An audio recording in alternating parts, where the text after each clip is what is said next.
یک صبح به اخلاص بیا بر در ما، گر کام تو بر نیامد آنگه گله کن.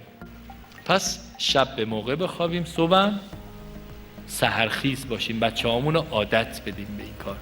قدیما حتی پتوهای ما هم حکایت داشت، قصه های ما هم حکایت داشت. یادتونه چه قصه هایی میگفتن؟ آقا دیوه و نمیدونم فلان.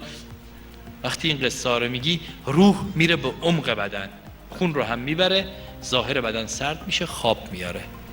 پتوها رو اگه دیده باشید، پتوهای قدیمی رو دیده بودید؟ روش عکس شیر و پلنگ و نمیدونم دیو و اینا بود. میدونی برای چی اینجوری بود؟ چون این پتو رو که میبینی، ببین مهم نیست تو شجاع باشی یا ترسو، اصلا به تو هیچ ربطی نداره، به اون ضمیر ناخودآگاه درون ربط داره.